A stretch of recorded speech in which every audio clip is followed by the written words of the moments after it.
What is going on, everybody? I am back today to start reviewing a slew of films that were released on VOD over the holiday week. There were a ton of movies released in theaters the past month and a half that I just did not get the opportunity to go to the movie theater and watch. And so there are a bunch of these now coming to VOD and streaming services. And so you're going to see a lot of new release movies that I'm going to review over the next several days. And this first one I was really excited to watch. For one, it's a horror comedy, which is one of my favorite genres. And two, it's directed by Kyle Mooney, who is a member of Saturday Night Live. He's loved by a lot of people. And while I'm not always the biggest fan of his work, I really respect what he's trying to do. And I think there's a lot of times his comedy really does land for me.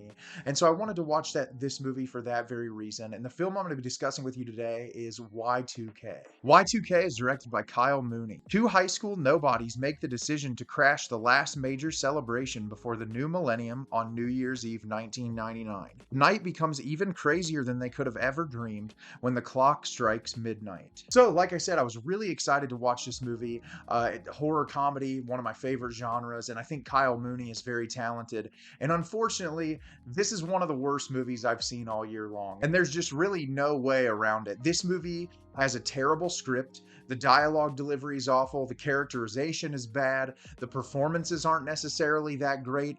And I feel like the movie is hyper fixating on being referential. The entire movie feels like the only reason for its existence is to see how many late 90s references that one person can put into a singular film. And because the movie hyper fixates on that, it's impossible for anything else in the movie to work. And I'm going to talk about that when I break the movie down for you today. So at the beginning of the movie, we are introduced to friends Eli, played by Jaeden Martell, and Danny, played by Julian Dennison. And the two of them are super close. We see them hanging out, and they're kind of outcasts from the rest of the school. It doesn't necessarily feel like they fit in with all the other people in their school. And New Year's Eve is coming up, and it's 1999 going into 2000, so there's obviously things going around about Y2K, and they're joking about it together, and they decide, hey, we're not going to be losers and just sit at home. Let's go crash this party. And one major reason why they want to go to this party is Laura, played by Rachel Zegler. Eli is super into her. He wants to try to date her, but he knows that she's probably out of his league, and he wants to go there to try to spend time with her so maybe they could get closer. So they go to this party, and everything starts off super normal. Everybody's just drinking and having a good time, and the clock strikes midnight, and all of the technology in the house starts going crazy and morphing into these creatures that start killing the kids off one by one. And the entirety of the film is this group that survives that party trying to figure out what is happening and is there any possible way that they can stop it. So like I said, this is probably one of the worst movies I've seen all year long, and I really hate saying that, but there's very little good. I will say the one positive to this movie is the practical effects. I really like the look of these creatures. They're these like mixture of all this late 90s technology, and they turn into these like giant walking robots with all these different like tools coming off them and ways that they kill people. And I thought that was really creative. I saw some people in the comments trying to kind of say this movie feels like a ripoff of Chopping Mall in moments. And there's definitely similarities you can pull, but Chopping Mall is its own different breed. I love that movie despite how schlocky it is. But I did really like the designs of that. And I thought that Kyle Mooney came up with something really creative as far as that's concerned. It's also competently shot. I wouldn't say there's anything really spectacular in this movie, but it looks good enough to be passable. And that's about it. I really did not enjoy anything else about this movie. For starters, the characterization is awful. I feel like every character in this movie is the most stereotypical teenager that you could ever write. There's nothing new or interesting or unique about these characters. And I don't necessarily think that that has to be the case in order for the movie to work.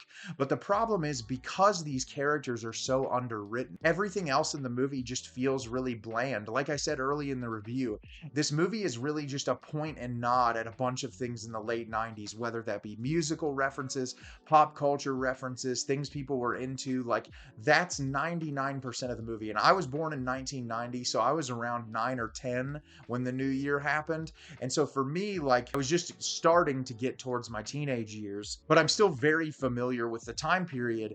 And the references, they just got very tedious after a while. And I think that there's been a pretty big problem of that that in major media lately where everyone wants to reference a time period. And I think it's really cool to set movies in very specific time period, but don't just make the time period the movie. And I think that's what this movie falls very guilty of.